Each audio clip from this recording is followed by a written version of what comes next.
Okay, chapter is accounting for share capital, illustration number 42, page number 8.67.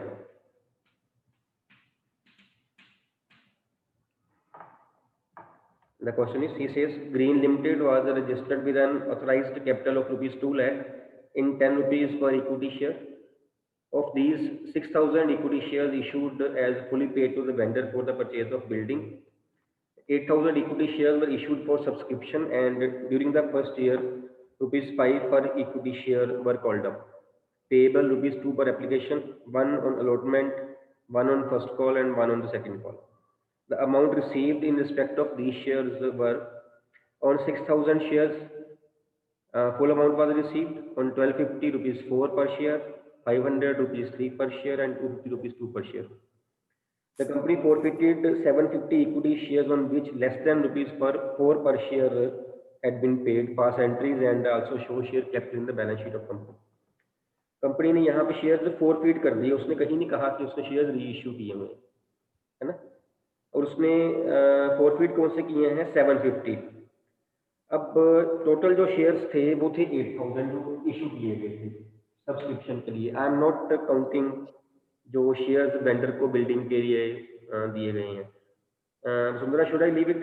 6,000 तो हो ही गए होंगे आपके। अदरवाइज भी सब में उसने कहा हुआ है share capital in the balance sheet of the company, है ना। शेयर कैपिटल ही कही उसने, एसेट साइड कुछ ही नहीं हुई। ठीक, आपकी आई होप कि आपकी प्रॉब्लम आ रही है जो शेयर उसने फोरफिट भी कर दिए हैं और कॉल्जिंग एरिया पड़े हुए हैं, वहां आ रही है प्रॉब्लम सुंदरा? Yes sir. हाँ, जो 8,000 शेयर्स थे उस पे उसने क्या कहा, इसमें से 6,000 शेयर्स में फुल अमाउंट दे दी, और जो 1250 शेयर्स थे इन्होंने रुपीज 4 पर इक्विटी शेयर दिए, विच मीन इसने सेकंड कॉल नहीं पे करी, इसने सेकंड कॉल नहीं पे करी। जो थे 500 शेयर्स इसने 3 पे किए हैं। 3 कौन से? Application and allotment, which mean इसने फर्स्ट कॉल भी नहीं पे करी है और सेकंड कॉल भी नहीं पे करी। एंड 250 शेयर्स वर सच जिन्होंने 2 पर शेयर पे किए हैं, मीन अलॉटमेंट, फर्स्ट कॉल और सेकंड कॉल नहीं पे करी, सिर्फ इसने एप्लीकेशन मनी ही पे करी। I hope the concept is clear Vasundhara, ठीक है। अगर इनकी कॉलिंग एरिया निकालने, वैसे आपने एंट्रीज करी होंगी, वहां आपने कॉलिंग एरिया निकाली होंगी। अलॉटमेंट पे calling area, calling area, allotment पे कॉलिंग एरिया सिर्फ 250 शेयर्स था। 250 into 1 rupees 250 calling area on allotment. First call पे कॉलिंग एरिया इसका भी है और इसका भी है। 500 प्लस 250 इंटू 1 करके 750, एंड सेकंड कॉल पे जो है एरियर वो है 1250 भी है, 500 भी है और 250 भी है, 2000। This is the amount. Fine. अब जब हम बैलेंस शीट बनाएंगे, बैलेंस शीट में हमने 6,000 इक्विटी शेयर्स तो सब्सक्राइब्ड एंड फुली पेड में दिखाई देने हैं, जो वेंडर वाले थे वो तो वहां पे आ गए ना। शेयर कैपिटल में सब्सक्राइब एंड फुली पेड ये आपके आ गए 6,000 इंटू 10 करके रुपीज 60,000 इधर आ गए। एक हो गए आपके subscribe and not fully paid. Subscribe and not fully paid में ये वाले 8,000 शेयर्स थे माइनस शेयर्स फॉरफिटेड। यहाँ पे कितने शेयर्स की कॉलिंग एरियर्स थी? कॉलिंग एरियर्स थी 2,000 शेयर्स की, है ना। 1250 की भी उसने सेकंड कॉल नहीं पे करी थी, 500 ने फर्स्ट कॉल नहीं पे करी और 250 ने अलॉटमेंट फर्स्ट कॉल और सेकंड कॉल नहीं पे करी थी, 2000 की थी। लेकिन वो कहता है कंपनी ने शेयर्स फॉरफिट कौन से किए हैं? सिर्फ ये वाले 750 on which rupees 4 per share were less than rupees 4 per share has been paid, company ने वो किए। तो माइनस कर देंगे 750 into called up value. Called up value कितनी है यहाँ पे? 5 रुपीज इंटू 5 करेंगे तो 7250 इंटू 5, 7250 इंटू 5 36,250, यही वैल्यू बनती, चेक कर। Yes sir. ठीक है, यही बनती है। Minus calling arrear, minus calling arrear किसकी होनी है? जिसके शेयर्स में फॉरफिट हुए। हमने उस दिन भी बात करी थी, अगर तो कॉलिंग एरियर के बाद बन रहा है, अगर कॉलिंग एरियर के बाद बन रही है बैलेंस शीट, तो कॉलिंग एरियर को माइनस कर देना है आपने। अगर वही शेयर्स आपके फॉरफिट हो गए, अगर आपके वही शेयर फॉरफिट हो गए, फिर कॉल इन एरियर्स नहीं आएंगी, फिर minus share forfeit number minus कर देंगे और plus share forfeit amount plus कर देंगे। और अगर शेयर रीइश्यू हो गए तो फिर फॉरफिचर में नहीं आएगा, फिर वो रीइश्यू में आ जाएगा जो कैपिटल रिजर्व बन जाएगा बाद में। अब यहाँ पॉइंट क्या है, जिनकी कॉल इन एरियर्स थी सारे शेयर्स नहीं फॉरफिट किए गए, कुछ शेयर्स फॉरफिट किए गए। मींस ये 750 फॉरफिट कर दिए, ये माइनस कर दिया। जो 1250 की कॉल इन एरियर्स थी ये हम कॉल इन एरियर माइनस कर देंगे। इन शेयर्स की कॉल इन एरियर क्या है, सेकंड कॉल 1 रुपी माइनस 1250 35,000 रुपीज जो है ये आपके इसमें शेयर कैपिटल में आएंगे, plus amount of share forfeited, plus amount of share forfeited, जो भी शेयर फॉरफिट हो गए लेकिन रीइश्यू नहीं हुए हैं, वो कौन सी अमाउंट है, जितनी हमने उनकी अमाउंट फॉरफिट कर ली, सीज कर ली। जो अमाउंट इन्होंने क्या पे किया था शेयर फॉरफिचर में, वो अमाउंट जो हमने फॉरफिट की, जो उसने पे की, इसने पे की थी सिर्फ एप्लीकेशन जो थी 2 रुपीज के हिसाब से 500, इन्होंने पे किया था application and allotment 3 rupees, 500 into 3 1500, 2000 rupees जो है इसके शेयर हमने अमाउंट फॉरफिट करी। ये प्लस करके जो आएगा 37,000 रुपीज, ये आपका आएगा शेयर कैपिटल में। 37 ये वाले और 60 ये वाला, means 97,000 rupees. Vasundhara 97,000 rupees. Vasundhara am I audible? Yes, sir. समझ आ गया पॉइंट बच्चे? Yes, sir. हाँ जी दिव्यांशी। Sir, partnership.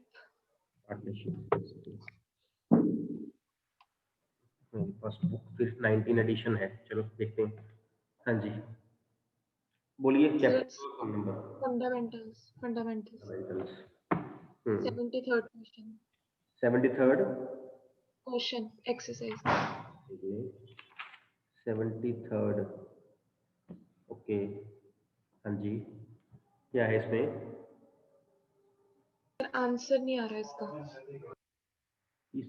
आंसर नहीं आ रहा है। इसमें interest on capital 10% during the year, Capitals of AB and C as on 31st March 1990 330 and 660, profit of 180 for the year 31st March 19 was distributed in the ratio of 4:1. ये नहीं है interest sir, ये नहीं है।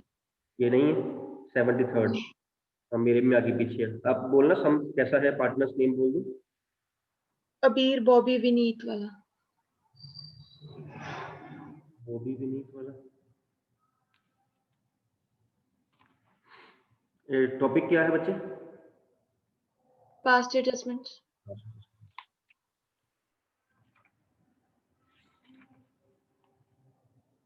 8 lakh, 6 lakh, 4 lakh capital. Book में ABC Manu सृष्टि ये सब नहीं है, ये सब नहीं है बेटा। कोई बात नहीं, कल के डाउट सेशन में रख लो। क्या नेम बताया पार्टनर्स के? अबीर, बॉबी, विनीत। कबीर, बॉबी, विनीत। ओके नहीं है, नहीं फिर नई बुक में होगा। मेरे पास 19 एडिशन है, अभी 20 वाली घर पड़ी है। कोई नहीं, कल डाउट सेशन है ना, डाउट सेशन में डिस्कस कर लेंगे, कोई बात नहीं। Okay sir. और कुछ पूछ लीजिए सर। एक डाउट है कि डेजिल्यूशन में जब बैंक ओवरड्राफ्ट दिया होता है तो वो हमने रियलाइजेशन में डालना है कि सीधा बैंक में ही डालेंगे? वो अगर तो बैंक ओवरड्राफ्ट जो है उसको बोला गया है कि वो टेक ओवर कर लिया है किसी ने, चाहे पार्टनर ने कर लिया हो, चाहे किसी लायबिलिटी ने कर लिया हो, तो उस केस में उसको रियलाइजेशन में डाल देना, तब तो मस्ट ही है। अगर उसके बारे में कुछ भी नहीं बताया गया तब उसको बेटर है कि आप बैंक अकाउंट में क्रेडिट साइड ओपनिंग बैलेंस ले लो, बेटर है। अगर आप वहां पे भी डाल देते हो ना रियलाइजेशन में ट्रांसफर करके, बाद में आपको पे भी करना पड़ेगा, तब भी एक ही बात है। लेकिन तब ये है, तब एडवाइजेबल क्यों नहीं है एक्चुअली, अगर हम बैंक ओवरड्राफ्ट करते हैं रियलाइजेशन में transfer, suppose this is realisation account, हम यहाँ डालते हैं बैंक ओवरड्राफ्ट, इसके बारे में कुछ नहीं कहा गया है ना, यहाँ डालते हैं इसको, फिर यहाँ पे भी करना पड़ेगा, तो बैंक करके पे भी करेंगे और जब इसको पे करेंगे तो ये अल्टीमेटली आपके बैंक अकाउंट में क्रेडिट साइड पे भी आ ही रहा होगा, आएगा ही। तो जब आएगा तो पहले यहाँ एंट्री करी, फिर यहाँ भी एंट्री करी, फिर डाला क्रेडिट साइड पे। अगर हम सिंपली इसको बैंक अकाउंट में डाल ही क्रेडिट साइड पे दें बाय बैलेंस ब्रॉट डाउन, ज़्यादा अच्छा रहेगा, हमें 2 एंट्रीज पास नहीं करनी पड़ेंगी अननेसेसरी। ठीक है, अगर उसने कहा है कि बैंक ओवरड्राफ्ट कोई ले गया है या किसी और ने पे कर दिया है, तब ये एंट्रीज करनी ही पड़नी है आपको, तो आपके पास कोई ऑप्शन नहीं है। अगर कुछ नहीं कहा हुआ तो टाइम सेव करने के लिए 2 एंट्रीज का हम टाइम सेव करेंगे, ऊपर से गलती भी कम लगेगी हमारी, प्लस माइनस भी कम करनी पड़ेगी। हम सिंपली क्या कर सकते हैं, इसको हम बैंक अकाउंट में क्रेडिट साइड डाल सकते हैं in case some is silent, otherwise whatever is mentioned in the sum, then as per that case we have to treat it in the books of accounts. Okay sir, और अगर sir ऐसे ही loan दिया और loan भी किसी ने ले लिया हो, जैसे हम नॉर्मली वो बैंक की क्रेडिट साइड पे डालते हैं, और लोन भी किसी ने अब ले लिया हो, तो वो भी हम नहीं डालेंगे? बैंक लोन की बात कर रहे हो? नॉर्मल पार्टनर का लोन। पार्टनर का लोन तो नॉर्मल नहीं है, फिर बैंक का लोन जो है वो आउटसाइडर लोन है, उसको तो हम ट्रांसफर करेंगे ही। अगर पार्टनर का लोन हो और पार्टनर ने उसके बदले में उसको पे कर दिया गया, आप ये कह रहे हो? यस सर, पार्टनर, सपोज एक पार्टनर है, उसने लोन दिया हुआ है, फर्म को दिया हुआ है, और हम वो नॉर्मली बैंक की क्रेडिट साइड डालते हैं, पर अगर वो बैंक ने पे कर दिया तो हम ऊपर ही डालेंगे रियलाइजेशन। बैंक ने पे कर दिया मतलब पार्टनर? मतलब फर्म ने पे ऑफ हो गया है, तो मतलब कोई एसेट लेके वहां पे हो गया। हाँ जी, फिर ऊपर डालेंगे, फिर ऊपर आएगा। अगर कैश पे किया है फिर ऊपर नहीं आएगा, फिर नीचे बैंक अकाउंट में आएगा। Okay sir. और है बच्चे? No sir. Gurleen? Sir partnership fundamentals का 77 क्वेश्चन एक्सरसाइज का। बेटा मेरे पास बुक दूसरी है, वही पार्टनर्स की नेम्स बोलना गुरलीन। मेरे पास 19 एडिशन है, 20 edition. Harry Potter and Ali. Harry Potter वाला तो है सम यहाँ पे, हैरी पॉटर वाला तो है सम, नंबर नहीं 77 है, मैंने देखा था अभी। हाँ जी है। इसमें क्या है गुरलीन? सर इसमें एनालिटिकल स्टेटमेंट बनेगी, फिर सॉल्व होगा। एनालिटिकल बन सकती है, इसको एनालिटिकल के अलावा भी इसके बिना भी आप कर सकते हो, कैलकुलेशंस वही रहेंगी, कैलकुलेशंस एनालिटिकल वाली ही हैं, उसके बिना भी हो सकता है। उसने कहा है ना कि वो 2-1 में प्रॉफिट शेयर कर रहे थे, अली वांट्स की ये इक्वल होना चाहिए। द पॉइंट इज इक्वल तो हो ही, फर्दर वांट्स कि उसका जो इक्वल शेयर करना है that should come into effect retrospectively. No retrospectively क्या है कि पिछले 2-4 साल जो बताया गया होगा सम में, जहां जैसे उन्होंने बताया हुआ है 3 साल का, वो कहता है कि पिछले 3 साल से रेट्रोस्पेक्टिवली हो कि प्रॉफिट भी इक्वल शेयर हो और हो पिछले 3 साल का। इसका मतलब क्या हुआ कि जो पिछले 3 साल में जिस रेशियो में प्रॉफिट हमने डिस्ट्रीब्यूट किया हुआ है वो गलत हो गई, उसको अब सही करेंगे। पिछले सालों में वो ले गए थे 2:2:1 में, ही वांट्स की 1:1:1 में जाए। तो हम क्या करेंगे, हम तीनों साल के प्रॉफिट को ऐड करके इकट्ठा ही कर सकते हैं, तीनों साल के प्रॉफिट को ऐड करके उसको हम 2:2:1 में वापस कर लेंगे, डेबिट कर देंगे पार्टनर्स कैपिटल में, और 1:1:1 में हम क्रेडिट कर देंगे। उसके बाद जो एंट्री बचेगी उससे नेट से कर लेंगे। जैसे यहाँ प्लस कर कितना बन रहा है, प्लस करना जरा प्लस करना,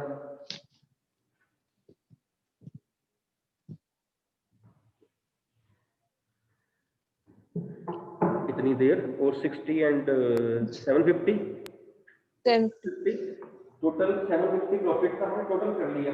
टोटल क्यों किया है, क्योंकि यहाँ पे हमने एक ही अमाउंट लेनी है, एक ही रेशियो है हमारे पास।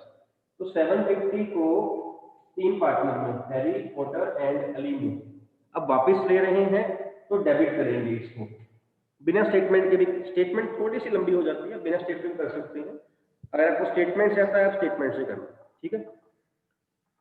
तो 750 जो है उसको हम वापस लेंगे, मीन डेबिट करेंगे 2:2:1 में, जो कि आपका बन जाएगा, अगर हम 5 शेयर्स करेंगे इसके 750 को, कितने बनेगा पर शेयर, कितना बनेगा 750 का पर शेयर कितना बनेगा ये 150 बनेगा। तो 150 के हिसाब से 3 लाख एंड 150 ये हो गया फाइन, ये डेबिट करना है। अब इसी पैसे को वो कहते हैं क्रेडिट कर दो किसी रेशियो में, इक्वल रेशियो में, इक्वल 750 के इक्वल करेंगे 250 ईच पार्टनर, 250 250 एंड 250। फाइन। तो यहाँ अगर मैं हैरी की बात करूँ तो हैरी से 3 लाख रुपए मैंने लेने थे, 2.5 लाख मैंने देना था उसको।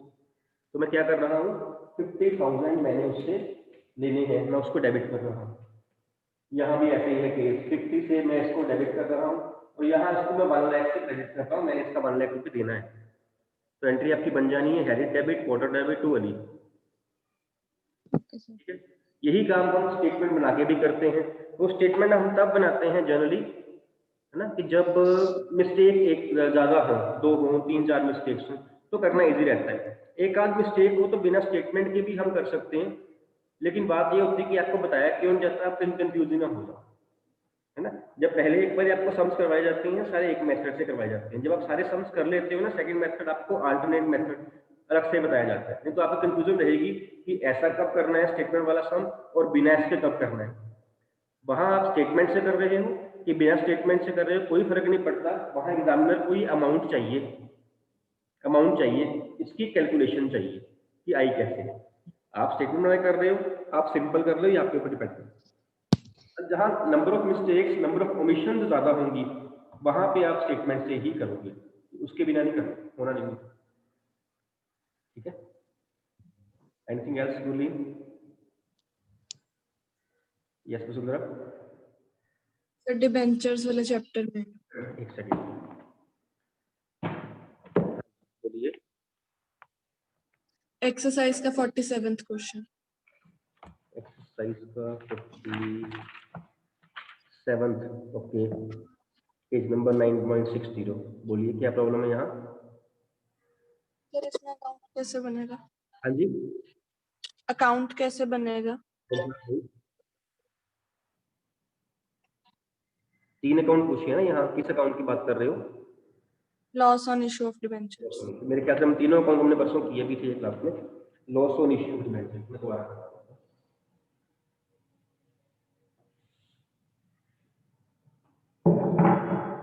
Loss on issue of debentures account, ये तो लॉस ऑन इश्यू पूछ रहे हो, प्रीमियम और रिडेम्पशन नहीं पूछ रहे हो? वो बता दो सर। लॉस ऑन इश्यू पूछ रहे हो ना? यस। लॉस ऑन इश्यू तो मैंने याद किया था, तो औखा ही बहुत है। जब मैंने घर से ये वाला अकाउंट याद किया था तो बहुत इजी था, तो बहुत इजी है बेटा। ये क्या बात है, ये लो, ये तो आपको आता ही है। तो by date of issue 1 April 16, by debenture application allotment, loss on issue है कितना? 5%, 5% है ना, 2 5% है, 1 लाख। लॉस अराइज कब होता है ये? नो सॉरी, इधर आएगा। लॉस अराइज कब होता है? इशू पे। इशू पे क्या करते हैं, डेबिट या credit? Debit. Debit to loss on issue, debit to debenture 1 lakh, यही किया होगा। लॉस हमारा अराइज हो गया। इसके बाद इस लॉस का हम करते क्या है? Right of. राइट ऑफ कर देते। कब करते हैं? एंड में। एंड ऑफ द ईयर क्या बन रहा है? 1 अप्रैल 16 है, end of the current year क्या बन रहा है? डेट कौन सी बन रही है? 31 मार्च क्या बिल्कुल 17। एंट्री कौन सी पास करते हैं? Statement of P&L to loss on issue. क्योंकि 31 मार्च को 17 को by statement of P&L ₹1 lakh हमारे पास ये ना हो कि उसका बैलेंस पड़ा हो, प्रीमियम का नहीं है। अगर प्रीमियम का होता तो यहाँ प्रीमियम आ जाता, अगर कम पड़ता तो यहाँ दोनों आ जाते। ठीक है, लॉस ऑन इशू का कोई बैलेंस नहीं निकलेगा, because loss on issue is written off in the same year at the end of that particular year in which the debentures were issued. Debenture उस साल में जब मर्जी इशू हुए, आपने साल नहीं देखना है, आपने ईयर एंडिंग देखनी है। आपने ये नहीं कहना सपोज 1 जुलाई को जो है वो डिबेंचर्स इशू हो रहे हैं तो 30 जून को करना है, साल के बाद नहीं करना, उस साल का एंड देखना है, चाहे वो 1 महीने के बाद ना आ रहा हो। ठीक है ये बात? और बोलिए। यही था बस। यही है। कल अकाउंट्स की क्लास कितने बजे वैसे आपकी? 9:50। 9:50 सेकेंड ही है। अकाउंट्स की नहीं, एक्चुअली कल बिजनेस की है ना, यस सर। सेम टाइम पे आपका डाउट सेशन रहेगा, सेम 40 मिनट्स का, अलग टाइम नहीं रखूंगा, ठीक है। बाकी क्लासेस नहीं होनी है कल। कल सिर्फ जिसका आपका 9th को एग्जाम है उसकी आपकी जो है वो डाउट क्लास, डाउट सेशन वो रहेगा। मैं टाइम भी इसलिए सेम रख रहा हूँ। डन। 9:50 वाला। बोलिए बच्चे, और प्रॉब्लम नहीं? आज भी आप लेके आए हो, बिकॉज आई होप कि पीरियड चाहे बिजनेस का है लेकिन आप बिजनेस में पढ़ नहीं रहे होगे, आप फर्स्ट एग्जाम वाला ही पढ़ रहे हो, अकाउंट्स का ही पढ़ रहे हो, तो अकाउंट्स की ही प्रॉब्लम्स आएंगी, है ना, in spite of wasting time on business studies. इसलिए मैंने अकाउंट्स ही करवा दिया है आपको। और जो आपने पूछना है पूछ लीजिए, और कल भी ऐसे डाउट्स लेके आना बेटे, ठीक। बोलिए पॉइंट।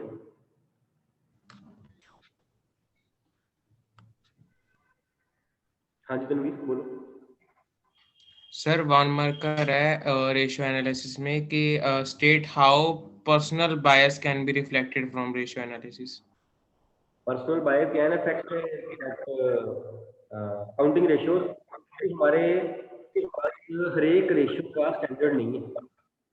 हमारे पास स्टैंडर्ड रेशियोज है ना, हमारे पास करंट रेशियो का है, हमारे पास क्विक रेशियो का है, हमारे पास डेट इक्विटी का है और प्रोप्राइटरी का है, बाकियों का हमारे पास नहीं है ना। अगर मैं कहूँ आपके हिसाब से तनवीर, नेट प्रॉफिट रेशियो कितने को जायज है आपके हिसाब से? कितना को नेट प्रॉफिट रेशियो होनी चाहिए, या रिटर्न ऑन इन्वेस्टमेंट रेशियो कितनी को होनी चाहिए? सर वैसे तो 30-40 के 30-40% ज्यादा ही रिटर्न, ज्यादा तो नहीं हो गया? चलो इससे भी ज्यादा कहीं नहीं नहीं, मैंने कहा ज्यादा तो नहीं हो गया, कंपनी 10-12-15% को अच्छा मानती है। चलो 30% मान लें। Yes sir. आपकी कंपनी ने 35% प्रॉफिट कमा लिया। इंटरप्रेट दिस, इसकी इंटरप्रिटेशन देना। आपने कहा 30% बड़ी अच्छी नेट प्रॉफिट रेशियो है या रिटर्न ऑन इन्वेस्टमेंट, आपकी कंपनी की आ गई 35%, इसकी इंटरप्रिटेशन देना। कंपनी बहुत इन्वेस्टमेंट अगर कंपनी में करेंगे तो वो रिटर्न बढ़िया देंगी। फेवरेबल है। Yes sir. चलो मेरे बिजनेस की ये है, इंटरप्रिटेशन देना।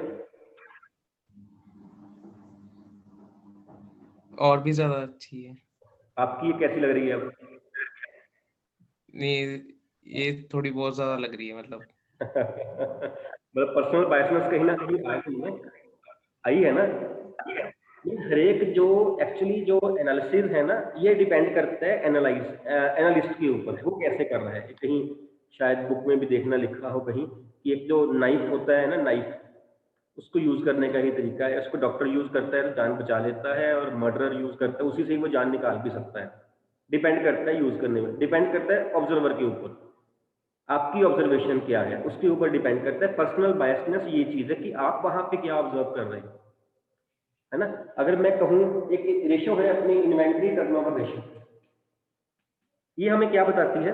इन्वेंट्री टर्नओवर रेशियो हमें क्या बताती है? इसका फार्मूला होता है, अगर आपको याद ना हो तो CORFO अपॉन एवरेज इन्वेंट्री। ये बताती क्या है हमें? Number of times, number of Inventory is employed in business to generate sales. yes, inventories we can say being rotated to convert sales, है ना। एक कंपनी की है 7 टाइम्स, एक कंपनी की है 8 times, which company is better? 8 वाली ही better है, उसकी सेल 8 बारी हो रही है, लेकिन इसकी 7 कैसे आई है? 7 लाख अपॉन 1 लाख। इसकी कैसे आई है? 8 टाइम 64,000 अपॉन 8,000। इसने इन्वेंट्री ही कम होल्ड की हुई है, इन्वेंट्री होल्डिंग इसकी कम है ना। ये हम पे डिपेंड करता है, हम उस चीज कर क्या रहे हैं। मैं कहता हूँ जी ग्रोस प्रॉफिट जो है वो कम हो रहा है, बढ़ रहा है किसी चीज का। अब ग्रोस प्रॉफिट हो सकता है सेल बढ़ने से बढ़ रहा हो सकता है परचेज कम करने से बढ़ रहा हो सकता है स्टॉक ज्यादा रखा हुआ तो बढ़ रहा हो। प्रॉफिट बढ़ना ऑलवेज डजंट मीन के फेवरेबल साइंस हैं, otherwise it is favourable sign. Closing stock तभी बढ़ेगा ना जब हम ज्यादा परचेज करेंगे, ज्यादा परचेज तब करेंगे ज्यादा सेल करनी होगी तो। अदरवाइज क्लोजिंग स्टॉक मेरा बढ़ रहा है, ये भी एक रीजन है कि मैंने प्रॉफिट ज्यादा अर्न किया, बिकॉज क्लोजिंग स्टॉक आपको याद होगा ट्रेडिंग अकाउंट में क्रेडिट साइड पे आता है। या मेरे एक्सपेंसेस कम हो गए हैं तब भी वो जो है वो मेरा प्रॉफिट बढ़ रहा है। दोनों में से कोई चीज़ भी हो सकती है। ये आप पे डिपेंड करता है कि आप उससे कैसे कर रहे हो। कोई किसी चीज़ से करेगा, कोई किसी चीज़ से करेगा, किसी की ऑब्जर्वेशन कोई होगी, किसी की ऑब्जर्वेशन जो कोई, डिपेंड करेगा फ्रॉम पर्सन टू पर्सन। यही पर्सनल बायसनेस है कि आप उस सिचुएशन में कंपनी के बारे में क्या सोचते हैं। जैसे हमने वो प्रोजेक्ट किया था कैश फ्लो स्टेटमेंट का, वहाँ हमने अज्यूम किया था कि लोन जो है वो बढ़ रहे हैं और एसेट्स जो है वो परचेज हो रही हैं, हम उसको रिलेट कर रहे थे ऐसे करके, है ना। हर एक पर्सन की अपनी ऑब्जर्वेशन है, पर्सन टू पर्सन वेरी करेगा। ये पर्सनल बायसनेस है कि आप उस सिचुएशन में कंपनी के बारे में क्या सोच रहे हो। एक बार कहीं एक्सीडेंट हुआ, एक उसको 3 बंदों ने देखा, 3 जनों ने देखा। वो 3 कौन थे? एक उसमें से ट्रैफिक पुलिस वाला था, एक डॉक्टर था और एक कार मैकेनिक था। इन 3 बंदों ने देखा। अब इवेंट तो एक ही है, देखने वाला अलग अलग देखा है। ट्रैफिक पुलिस वाला देख रहा है कि कसूर किसका था, किसने गाड़ी मारी है, किसने रेड लाइट जंप की है, कौन रॉन्ग साइड जा रहा था, वो ये चीज देखा। डॉक्टर क्या देख रहा था, किसको चोट तो नहीं लगी, लगी है तो मैं उसकी ट्रीटमेंट डायग्नोस कर दूं। और मैकेनिक क्या देख रहा था, गाड़ी कितनी की ठुक गई, गाड़ी की भी रिपेयर करनी है ना। इवेंट एक ही है, पर्सनल बायसनेस अलग अलग है, हर एक बंदा अपनी जगह पे सोच रहा है। ये ठीक है। तो अगर रेशियोज की बात करें, अलग अलग रेशियोज, अलग अलग सोचने का वे। जीपी रेशियो बड़ी डजंट मीन के प्रॉफिट्स बड़े हैं, डजंट मीन के सेल बड़ी है, जीपी रेशियो बड़ी है। हो सकता है कॉस्ट कम हुई हो, मे बी स्टॉक ज्यादा होल्ड कर लिया हो, एनीथिंग कैन बी। इतनी एग्जांपल्स मैंने ली है, ये सारी पर्सनल बायसनेस की हुई हैं। ठीक है। जहां पे हमारे पास कुछ स्टैंडर्ड है वो करने के लिए, उसको जब हम अपनी ऑब्जर्वेशन से करें, वो पर्सनल बायसनेस। Okay sir. और कोई आइटम किसी ने कुछ पूछना हो, कुछ और?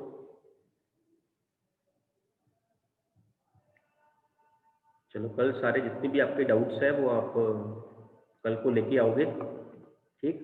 और वो डाउट्स हम क्लियर कर देंगे, ठीक है। पूछना तो कुछ भी, जब मैं फिर अगर नहीं है कुछ भी तो फिर बंद करेंगे। अब जब मैंने ये कह दिया ना बंद करें, हाँ, फिर जिसने पूछना भी होगा ना वो भी नहीं पूछेगा कि अब सर कह रहे हैं कि बंद कर दो, आज 5-7 मिनट पड़े हैं पहले ही, है ना।